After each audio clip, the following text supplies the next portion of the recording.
Assalamualaikum warahmatullahi wabarakatuh. Salam sejahtera, selamat pagi. Masih semangat anak-anak? Oke, kita lanjutkan materi pada bab 3 di kelas 7. Perumusan dan pengesahan Undang-Undang Dasar Negara Republik Indonesia tahun 1945. Pada kompetensi dasar menganalisis kesejarahan perumusan dan pengesahan Undang-Undang Dasar Negara Republik Indonesia tahun 1945.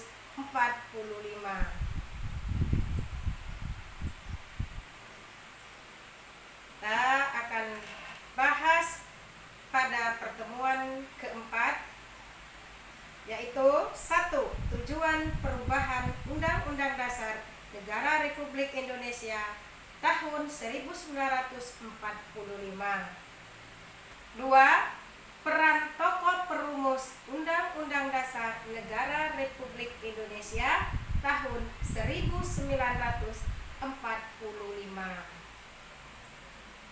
Nah, akan kita bahas satu persatu. 1. Tujuan perubahan Undang-Undang Dasar Negara Republik Indonesia tahun 1945.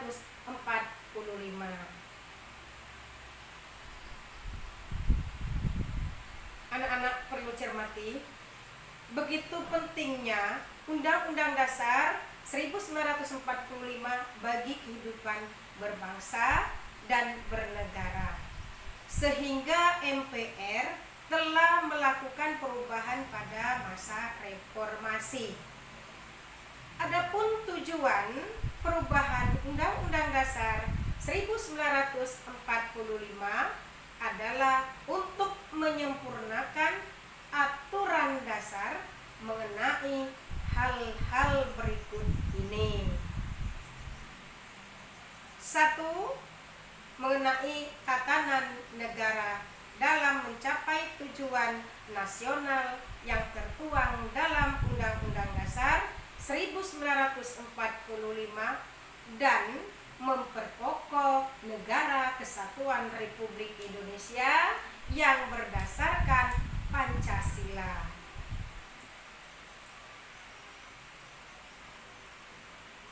2.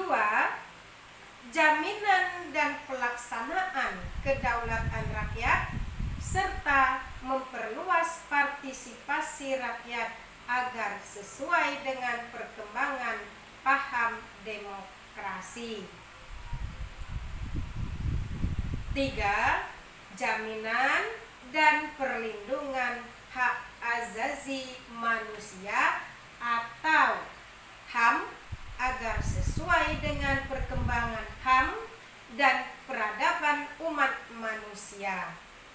Hal ini merupakan syarat bagi suatu negara hukum yang dicita-citakan oleh Undang-Undang Dasar 1945.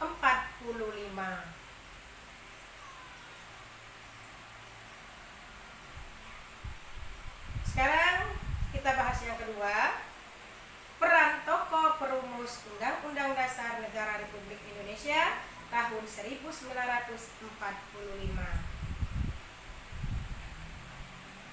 Peran tokoh perumus Undang-Undang Dasar Negara Republik Indonesia tahun 1945 yaitu 1.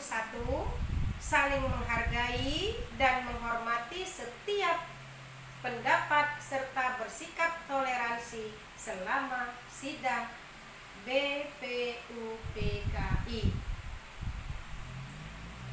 2. Bertekad membangun negara yang berdaulat di atas keragaman gagasan dan perdebatan sengit yang bersumber dari agama dan budaya.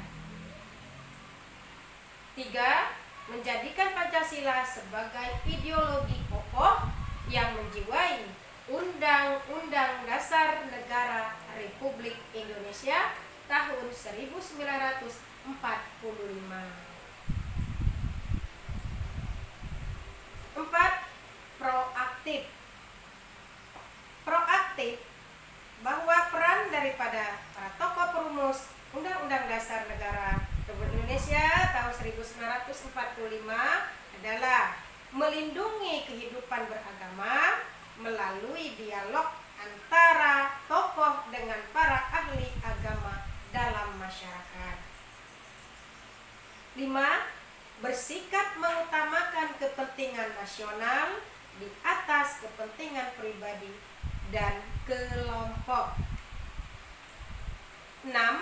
Saling bahu-membahu dan berusaha keras menyumbangkan pikiran untuk merumuskan dasar negara yang kuat. 7. Pentingnya rasa persatuan dan kesatuan serta mengangkat nilai-nilai